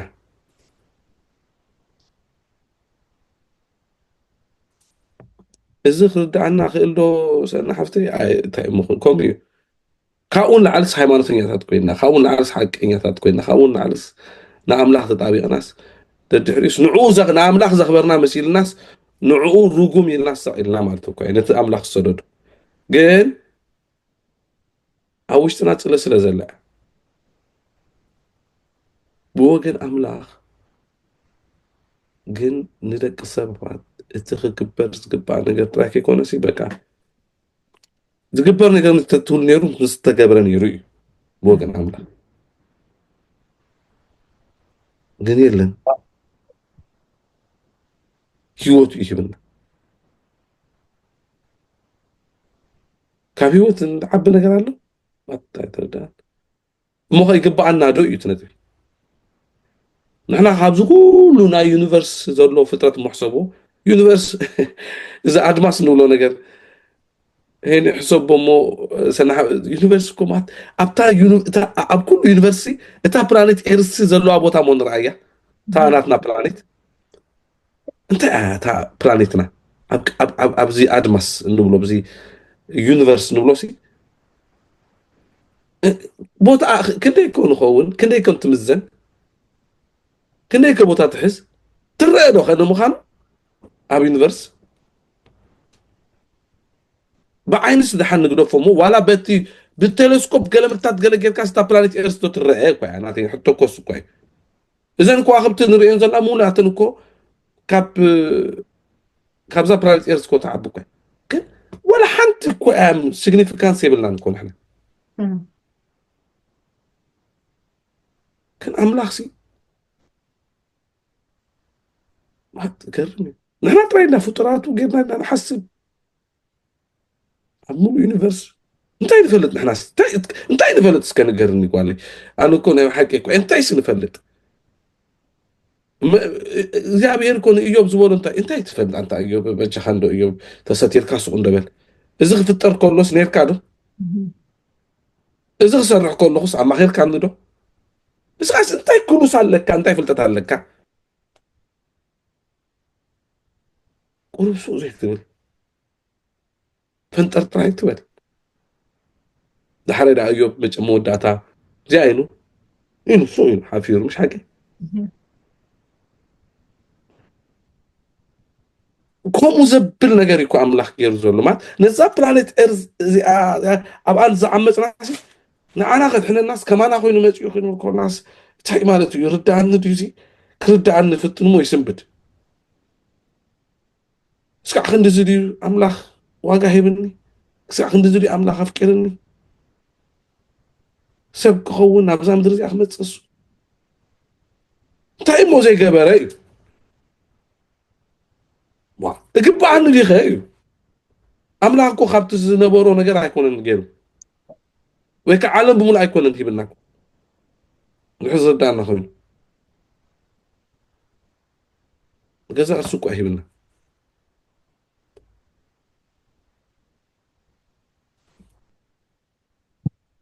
سكون بالي كل كم زين ده تبع حلس كم زين ده تجبرس عالم كنت أتفر في ذلها تعال تفرق أتفر ذلها مرير حجون أنت تجبر على حجها مسداد تناي حق نجا تناي أملاخ نجا حجها لا يجزت من خرستوسون نقول أقولنا نمبر 1 كذا سبوع بعد من ديم كون له دحري بتوم ناي حمانة فرحتي باستر كردو أبز زبنا خامع تايتل نزول شمت نبي كلدو بطر كلدو حوالي كلدو كأشي كلدو دي أقول كلدو أبنو جل ملتادو كلنا نتأخخ من هنا شعوب وجزء ما عارف سورك سومر يا بنسلون أملاخ كابز يوتس عن أمبر أملاخ بوجن أملاخ ستجبر كل تغييري بحكي هن حوي نالبات يا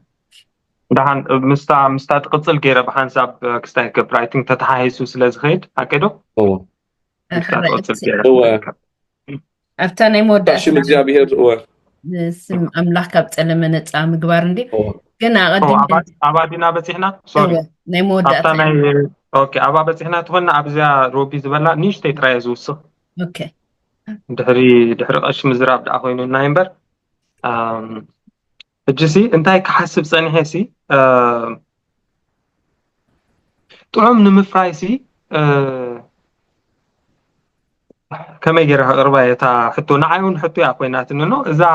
اذا تخل وينسي امروص مريت امچو كنتات كله زدل ነገር ተማዲዩሲ فرن زي تفرسي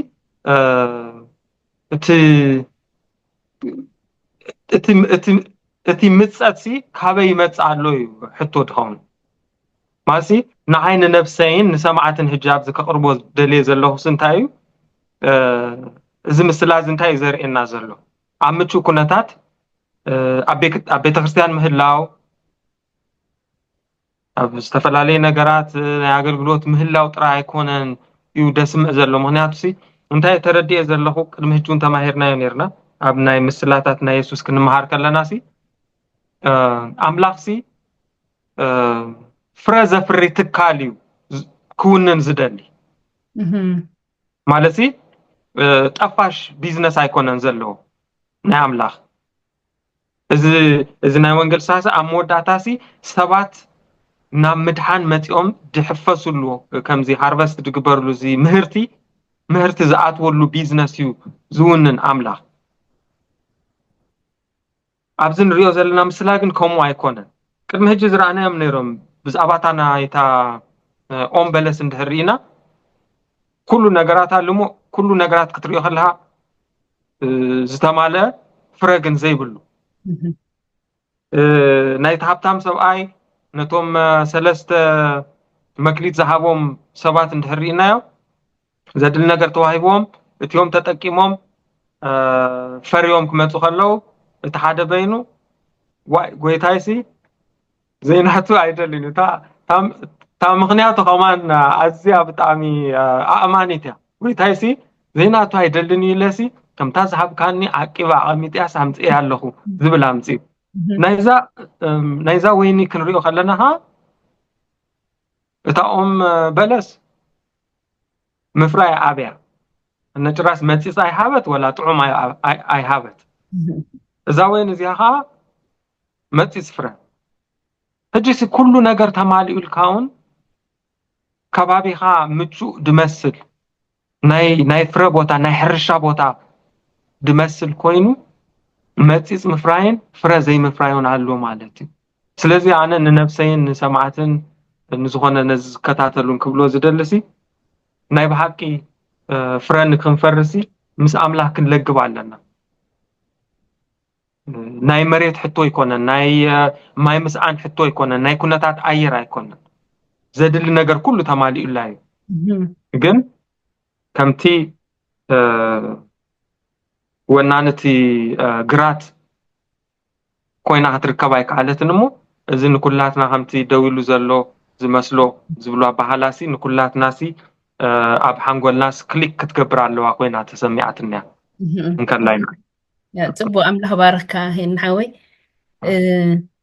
ከምኡ ክትብል ከለኻ ኣብ ትንቢት ኤርምያስ ምዕራፍ 2 ፍቅዲ 21 ዘሎ ትንቢት ኤርምያስ እንተዳ ርኢና እንታይ ይብል ኣነስ ከም ሕሩይ ሓረግ ወይኒ ገይረ ካብ ፅሩይ ዓሌት ተኸልክኺ ከመይ ኢልክ ደኣ ኣብ ድቓላ ሓረግ ወይኒ ተለወጥክኒ ይብል ስለዚ ካብቲ ፅሩይ ዓሌት ናብ ድቓላ ክትቀየር ከለኻ ንኸምኡ ንሕናስ ካብቲ ዝተመርፀ መሬት ወይ ከዓ ካብቲ ዝኸበረ ነገር ኢና መፂና ስለዚ እቲ ምርጫስ ኣባና ከም ዘሎ እዩ እቲ ምርጫ እምበር ንሱስ ኩሉ ነገር ኣዋዲዱ ኣዳልዩ እዩ ሂቡና እሞ ተዓምር ይሰኒ ተዓምር ክንብሎ ከለና እንታይ መስሉ ተዓምር ማለት ሕሰብ እዩ እሞ ዘይተለምደ ነገር ምስ ተዓምር ዝበሃል ሕሩይ ዘርኢ ምሩፅ መሬት ምዃኒ ብሙሉእ ተገይሩሉሲ ከመይ ኣምስረ በቃ ፅቡቅ ነገር ይኸፍርስ ናቹራሊ ንሓንቲ ብዘይ ሓደ ፀገም ከምኡ ይኸውን ትግቦ ምሽ ሕጂ ዘገርም ዓይና እዩ እቲ ዘነንፁ ዓይና እዩ እንድሕር ኢልና ተዓምር ዘብልን ዓይና እዩ እንድሕር ኢልና እቲ ምቕምሳል ዘይምፍራይ ምምፃፅ እዚ እቲ ተዓምር በቃ ዘይልሙድ ሕጂ ብወገን ኣምላኽ ኣይኮነን እቲ ዘገርም ሕጂ ከገርም ዝግብኦ እቲ ናይ ኣምላኽ ኣይኮነን እቲ ናይ ሰብ እዩ ከገርም ዝግብኦ ንምንታይ ሰብ ንኣምላኽ ታሽም ዘይገብር ንምንታይ ፖዚቲቭሊ ሪስፖንድ ዘይገብር ንምንታይ ንኣምላኽ ዝፀልእ ንምንታይ ህዝቢ እስራኤል ሕሰቦም ንጎይታን ኢየሱስ ክርስቶስ ሰቂሎም እዚ እዩ ተተኣምር እቲ ኣምላኽ ምሕራይ እዩ ገለምታት ገለም ኣይኮነስ እቲ ናይ ሰብ ነገር እዩ በቃ ሶ ኣናቹራል በቃ ባህርያዊ ዘይኮነ ነገር በዚ ተወሰድና እዩ ዝሕሽለ ኣነስ ፅቡቅ ኣብ መወዳእታ ደስ ትብለኒ ኣብ መዝሙር ፅዮን ኣላ መዝሙር 85 ምናልባት ትፈልጥዋ ትኾኑ ኣብ ሓንጎልኩም እውን መፅያ ክትኮን ትኽእል እያ ሂወተይ ሃብኩኻ ደመይ ኣብስኩልካ ክትድሕን ካብ ሓጢኣት ካብ ዝመፅእ ፍርዲ ስለኻ እውን ተሰቐልኩ እንታይ ዝሃብካኒ ትብል ጥቕስያ መዝሙርያ ምናልባት ቅልጥፍ ኢለ ኩላ ከንብባየ ትኽቡር ቤት ኣቦይ ናተይ ኩሉ ክብረት ስሌኻ መነንኩ ናባኻ መጻእኩ ስሌኻ ኩሉ ሓደኩ እንታይ ስሃብካኒ ስቃይ ተቐበልኩ መከራውን ጸርኩ ካብ ጥፍኣት ክድሕን ክትነብር እውን ብሂወት ስሌኻ ኩሉ ሓደኩ እንታይ ስሃብካኒ ብጸጋይ ድሓንካ ወደይ እውን በልኩኻ ወሪደ ካብ ላዕሊ ኣብ ሰማይ ክትኣቱ ካብ ቤት ኣቦይ መጻእኩልካ እንታይ ሲ ሃብካኒ ካብዚ ዝበለ እንታይ እሞ ክገብር እዩ እሞ ኣምላኽ ባዕሉ ብመንፈሱ ገይሩ ምርዳእ ይሃበና ሕራይ እምበር ኣብቲ ናይ መወዳእታ ገጽና ክንከይድና ሞ ንስም ኣምላኽ ካብ ጸለመ ነፃ ምግባር ሰይጣን ኣቐዲሙ ንኣምላኽ እንታይ ምስ ገበሮ ምስ ጸለሞ እዩ ኩሉ ግዜ ግን ኣብዚ መጽሓፍ ቅዱስና እንታይ ዝብል እስኪ ኣብ ሮሜ 3 ካብ 1 ሳብ 4 ንርአ እሞ እታ ኢሳያስ ምዕራፍ 5 ካብ 3 ሳብ 4 ዘሎ ጥቕሲ ኣይንረስዓ እያ ምስኡ ኣተሓይዝና ኢና ክንምልሳ እሞ ዘን ጥቕስታት እዚኣተን እቲ ኣብቲ ማለት ኣብዚ ኣድማሳዊ ቅልስ ኣምላኽ ንገዛእ ርእሱ ካብ ጸለመ ነፃ ብዛዕባ ምዃኑ ሲ እንታይን ዝነግራና ወይ ከዓ እንታይ ትብለና እዛ ጥቕሲ እዚኣ ብንጹር ምናልባት ተፈቒዱለይ ስለ ዘሎ ከንብብ እየ ሮሜ ምዕራፍ 3 ካብ 1 ሳብ 4 ሕራይ ከምዚ ከዓ ትብል እምበኣርሲ ኣይሁዳዊ ደኣ እንታይ ይረብሕኡ ጥቕሚ ግዝረሲ እንታይ እዩ ብኩሉ ወገን ብዙሕ እዩ ቅድሚ ኩሉ ቃል ኣምላኽ ንኣታቶም ሕድሪ ተዋሂብዎም እዩ ሓያለ ኻባታቶም ዘይእሙናት እንትኾኑ ግዲ እንታይ እዩ እቲ ዘይእሙናት ምዃኖም ዶ ነቲ ናይ ኣምላኽ እምንነት ከንቱ ይገብሮ እዩ ያ ኣይፋሉን ከምቲ በቓላትካ ክትጸድቕ ምዝፍረደካ እውን ክትረትዕ ኢኻ ዝብል ጽሑፍ ደኣ ኣምላኽ ሓቀኛ ምዃኑ ኩሉ ሰብ ግና ሓሳዊ ምዃኑ ይረኸብ ይብል ስለዚ እስኪ እንታይ ተብርሃልና ዘላ ዛ ጥቕሲ እዚኣ ኣብኡ ተገሊጹሎ ግን ዝያዳ እስኪ እንታይ እዩ እግዚኣብሔር ኣምላኽ ሲ ገዛእ ርእሱ ካብ ጸለመ ነፃ ብዛዕባ ምዃኑ ሲ ብኸመይ ተብርሃልና እንታይ ትብሉና ረቢ ሓዊና ባኻ ናይ ጳውሎስ ንሰብ ሮሜ ክጽሕፈሎም ከሎ ምዕራፍ 1 ክጅምር ከሎ ነቲ ሓፋሽ ነቲ ብምልኡ ዓለም ብፍላይ ካብ ኣይሁድ ወፃኢ ዝኾኑ እዩ ዝዛረብ ነቶም ሓጢአተኛታት ዝኾኑ ማለት እዩ ብሞራላዊ ዝኾነ ነገር በቃ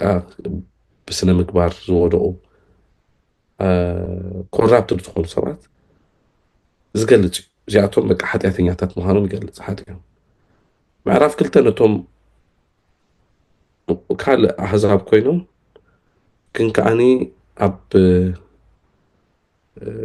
ግብረ ገብ ድሓን ዝኾኑ ፊሎዞፈርስ ንበሎም ዋላ ኤጁኬትድ ንበሎም ገለ ሞራል ንዓቶም እውን ብደንብ ይነግሮም እሶም እንተኾነ ገዛእ ርእሶም ሕጊ እዮም ሓጢአተኛታት ስለዚ እሶም እውን ሓጢአተኛታት እዮም ይብል ደድሕሪ ናብ ኣይሁድ ይምለስ ኣይሁድ ኩን ከምኡ ሓጢአተኛታት እዮም ኩሎም ሲ ብምሉእ ኩሉ ሰብ ሲ እንታይ ኮይኑ ማለት እዩ ሓጢኡ ማለት ምዕራፍ ሕጂ ምዕራፍ 3 ክጅምር ከሎ ከዓ እንታይ ዝብል ሞ እንታይ ኣይሁድ ኣብ ምንታይ ሓላፎም ድሕሪ ከምኡ ኮይና እንታይ ዳሕራይ ነቕሶም ዳ መፅሓፍ ቅዱስ ተዋሂቦም ኣሎ ቃል እግዚኣብሔር ኣምላኽ ተዋሂቦም ኣሎ ብዛዕባ ቅዱስ ዝፈልጡ ድሕሪኡ እሞ ሳቶም እሙን ኣይኮኑን ሳቶም ዋላ እሙን ኣይኮኑ ኣምላኽ ግን እሙን እዩ ኣምላኽ ግን እሙን እዩ እቲ ናይ ኣምላኽ ስራሕ ከዓ ድሕሪኡ እንታይ ገይሩ ይገልጽ ሰብ በቃ ማለት ኩሉ ኣብ ትሕቲ ኣምላኽ ሲ በቃ እቲ ኣምላኽ ጥራይ ሓቀኛ ኣምላኽ ጥራይ ትጻድቕ ሓቂኻ ናብ ቅድሚ ኣምላኽ ንድሕር ደው ኢልናስ እንታይ ኢና ክንርኢ ንኽእል ንድሕር ኮይንናስ በቃ ክንሓፍር ተዘይኮይኑስ ብገዛ ርእስናስ ደው ክንብል ንኽእለሉ መገዲ የለን ስለዚ ካብ ኩሉ ላዕሊ ከዓኒ ኣምላኽ ዝገበሮ ዓብ ነገር ከዓ እንድሕር ኢልና ብመስቀል ከዓ ዝገለጾ ነገር ኣሎ ብዚ ብመስቀሉ ከዓኒ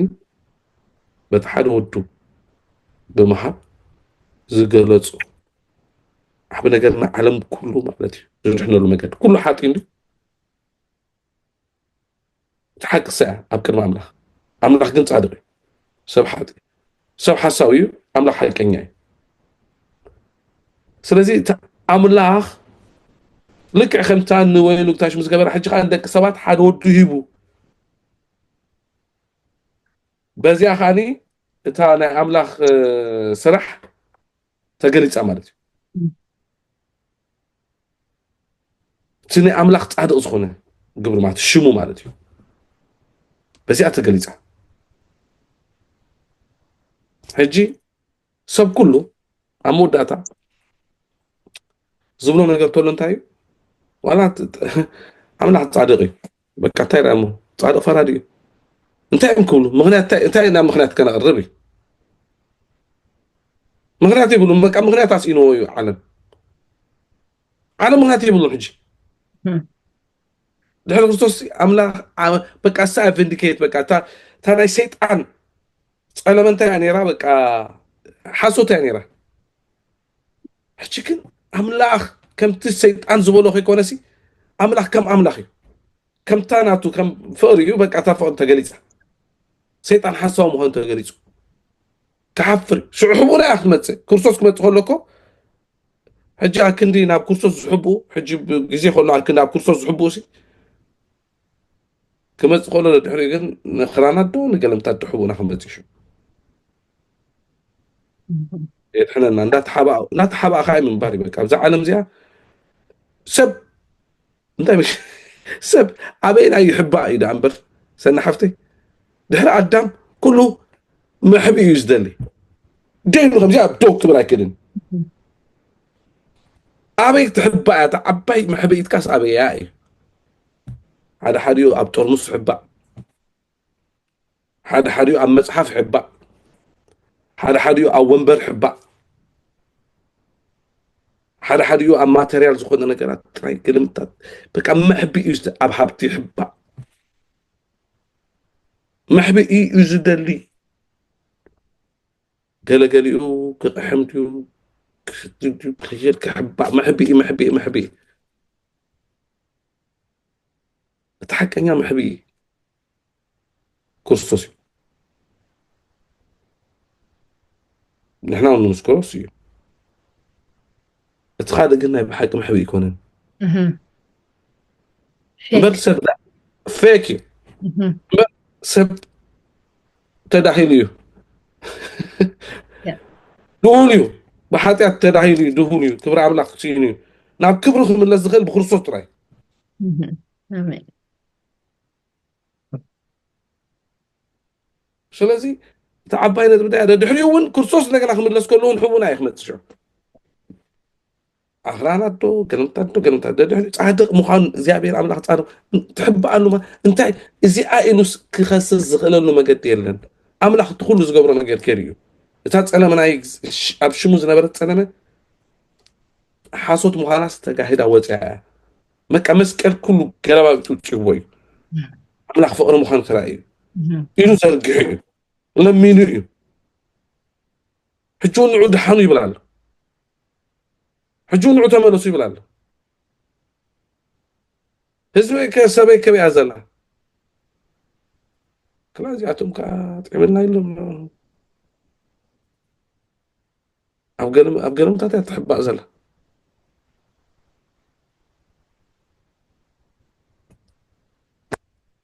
سلازي أملاح جن بتخونه بتي ولا حنتي بقى تي شمك زي أبي كرسي كاب حجينيو هاي كسسني بقى وجهي صادقي بقى سب كله حسوا مخان تقاهدي أملاح ترى حق إني صادق المخانس ده مشكلة تقاليد عاخ لك ليه أبو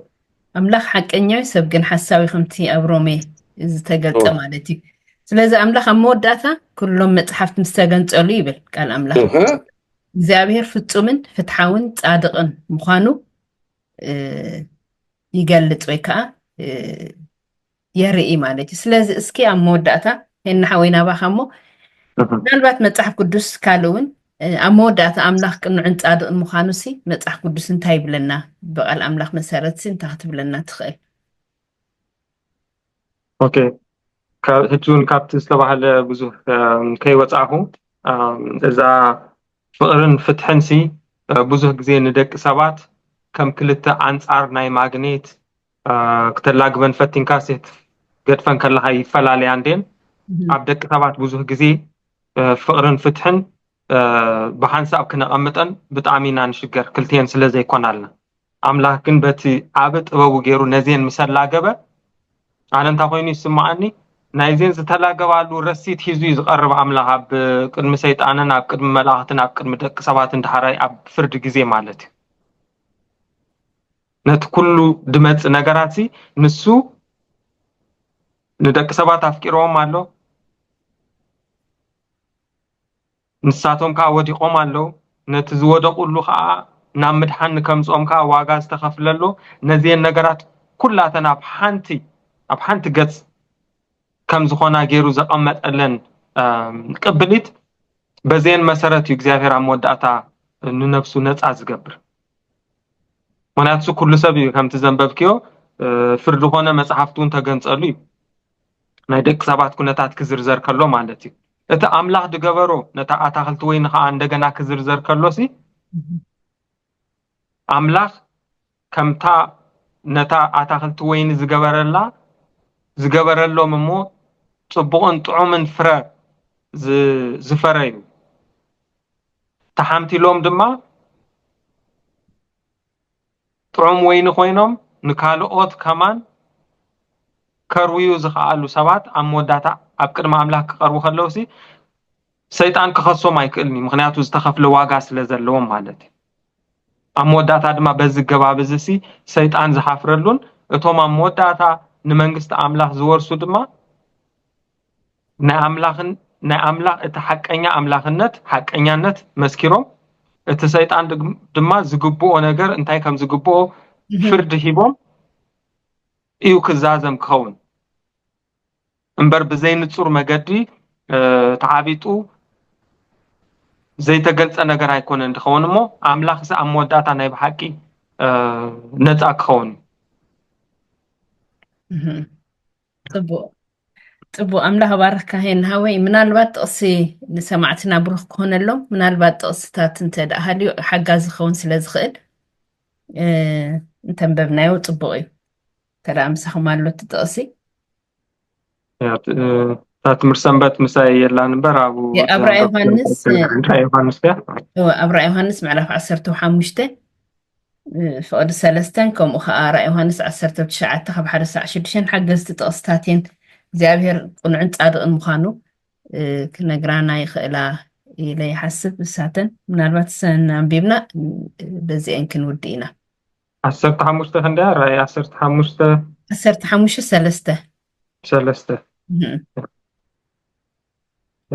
ኣታ ኩሉ ትኽእል እግዚኣብሔር ኣምላኽ ግብርኻ ዓብይን ግሩምን እዩ ኣታ ንጉስ ኣሕዛብ መንገድኻ ጽድቅን ሓቅን እዩ ንስኻ በይንኻ ኢኻ ቅዱስ እሞ ወእግዚኣብሔር ዘይፈርሓካን ንስምካ ዘየኽብርን መን ኣሎ እቲ ቅኑዕ ፍርድኻ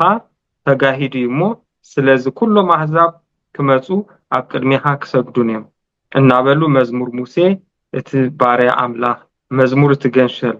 ዘመሩ አንተ ከም በባ ፈቲና እዚኣ ኣብ ዘጸአት 15 እያ ዘላ መስለኒ ሙሴ ድዘመራ ምናልባት ንሰማዕትና ባዕላቶም ከም ብወን ገድፈሎም ንኽእልና ንውሕ ኢለያ ነዋሕ መዝሙር ኣላው ምዝያ ትኸይድ ንዓሪፈር ይገብራሎ ማለት ዮሃንስ ዘጸአት 15 ሓራይ ጽቡቕ ኣምላኽ ባረካ ሄናሓወይ ምናልባት ኣብ መወዳእታ ገለ ዝረሳዕኩሞ ነገር እንተደኣሃሊ ክትብልዎ ዘለኩም ክትብሎ ግዜ ክበኩም ተዘይኮነ ግን ናብቲ ናይ መወዳእታ እንከይድ ወዲእና ኢና ምስለኒ የብልኩምን እምበር ኣብ መወዳእታ ከምቲ ክበሃለልና ፀንሐ ኣብ መወዳእታ ኩሉ ብርኪ ክሰግድ ኩሉ ልሳን ድማ የሱስ ጎይታ ምዃኑ ክምስክር ኣብ ፊልጵ ምዕራፍ 2 ካብ 10-11 እንተደኣ ርኢና እዚ ኩሉ ኣካል ናይቲ ምፅዳቕ ባህሪ ኣምላኽ እዩ እንተንበብናዮ ፅቡቅ እቲ ጥቕሲ ከም ብበልኩመ ፊልጵ 2 ካብ 17-11 እንታይ ይብል? ስለዚ ከዓ ኣብ ሰማያትን ኣብ ምድርን ኣብ ትሕቲ ምድርን ዘሎ ኩሉ ብርኪ ብስም የሱስ ምእንቲ ክንብርከኽ ልሳን ዘበለውን ንክብሪ እግዚኣብሔር ኣቦ ኢሉ የሱስ ክርስቶስ ጎይታ ምዃኑ ክእመን እዩ። ኣምላኽ ናብ ልዕሊ ኩሉ ልዕል ዘበሎ ካብ ኩሉ ስም ልዕል ዝበለ ስም እውን ዝሃቦ እያ ትብል። ስለዚ ኩሉ ነገር ብከምዚ ክውዳእ ምዃኑ እዩ እቲ ቃል ዝነግረና ዘሎ እሞ ብሓቂ ንኣምላኽና ኣዝና ነመስግኖ ስለዚ ተስፋ ዝህብን ዘፀናንዕን ቃል ንኣምላኽና ኣዝና ነመስግኖ። ብሓቂ ስለዝነበረና ግዜ ከዓ ንኣምላኽና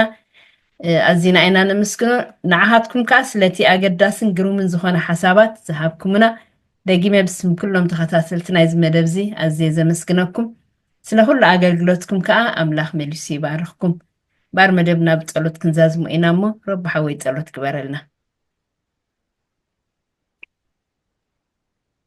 እግዚኣብሔር ኣቦ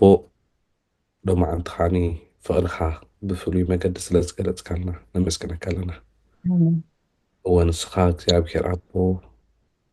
ዘይገበርካዮ ነገር የለን፣ ንሕና ከዓ ዘይኮንናዮ ነገር የለን። እወ ንስኻ ሓቂ ኢኻ፣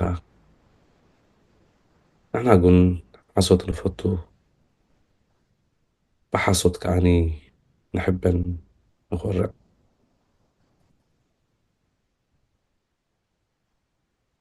ፍጡራት ኢና።